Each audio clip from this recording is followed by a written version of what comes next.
Good morning. This is Van with Level8. It is July 21st. Here to do a little pre-market analysis like we do every day. Let's take a look at this stuff.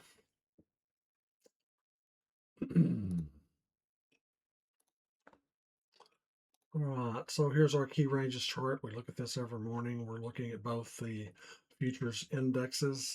There's NQ and ES typically trade the more active ones, MNQ, MES. Doesn't really matter.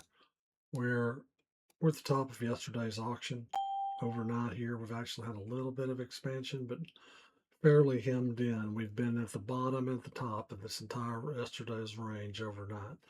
ES has been a little bit more subtle. Maybe a little that expansion to the downside and not as much up coming up from NQ standpoint. I mean, we had a little bit of there's a little downside at the open, right down to H1, yesterday's low. It held, it retested, and then Asia ran it up all night. London comes in this area, and obviously they haven't been as enthusiastic. It's wavered a little bit more in that area. Structurally, we have a VWAP magnet read on this particular study, meaning that just that we're probably going to see it's predicting maybe some two-way action. We're going to touch VWAP several times, basically is what it's saying. We have that on both indexes, and that agrees with the playbook overnight also, for that matter. So we can see we have neutral conditional two-way risk. There's no big scheduled news today. Rates are moving bearish as we speak. So that's a drag would hamper the upside.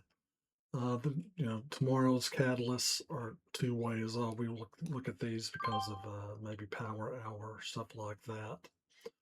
But when we look at say the options volatility, we have mixed rather than heavy. We have subdued overall. There's mixed intent rather than a clear one-way signal in the way the SPX options are priced this morning. We see, we get a lot of levels here with the global value area. This is volume profile peak on points of control, and we can go over that. I will go over I'm gonna add a legend to the bottom of this, so this is clearer. But we've got the we've got the analysis here about how we move around those points of control and the volume profile. But right now we're looking at two-sided trading as a pre-market call goes. We've been up overnight just at about the expected move on SPX.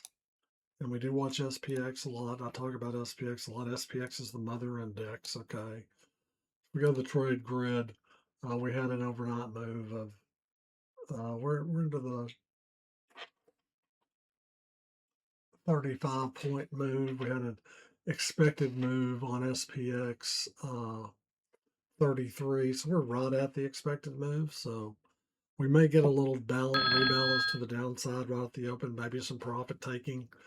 And see that drop a little bit, but we'll see how that starts out. That probably works a little bit more than 50% of the time, that analysis right there.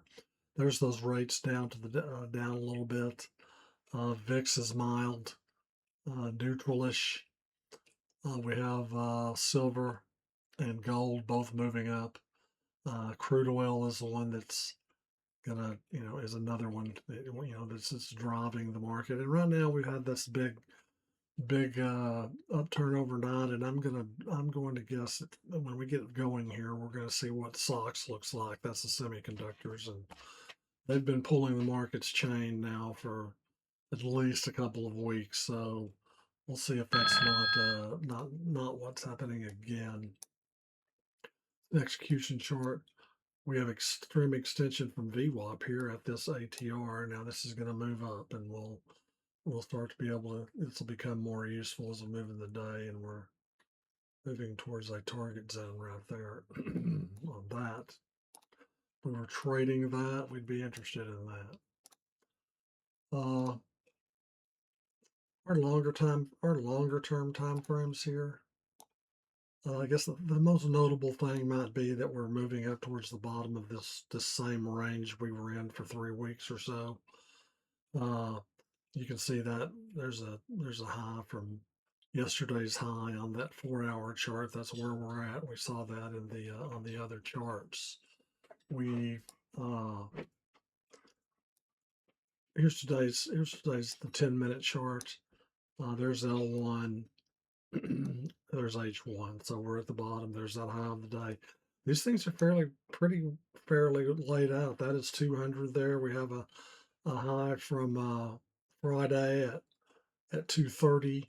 But after that, they're laid out pretty clear, right at 300, right at 400. So to the upside, those are big fat round numbers. Those are easy for us to watch. That's if we break H1. And we have, to the downside, there are fewer levels. We'll have L1 is one of those, and we can pick out some stuff as the session continues. This was turning. These structures were all turning bearish. Now we're getting a little pop here to the upside right before the open, and they're turning back to a little bit of a bullish structure where we have these stacked EMAs and price above it. That's a 200, a 21, and an 8. So those are the ones we're watching. Guys, it's pretty straightforward right now. We don't have a lot of directional intent in the market, so we're gonna trade it both ways. And if we get a run down to VWAP here, that'd be just fine. But we get a bounce there. We've got these, the bulls come out, and I don't know if that happens now. The way these treasuries are moving more bearish, that are going to be headwinds to the upside, but we'll see. If you like this content, like and subscribe to our YouTube channel. Go to level8trading.com, get in the room. There are some videos there on futures. If you're brand new, it's the kind of thing that I was looking for when I was curious about them. And you'll be able to get into the room and see how we trade the Level 8 workspace, how we, really work on our situational awareness, and you can apply whatever strategy you like if you know where you're starting from. So that's what we've got today, and I'll be back in the post market, and good luck trading today.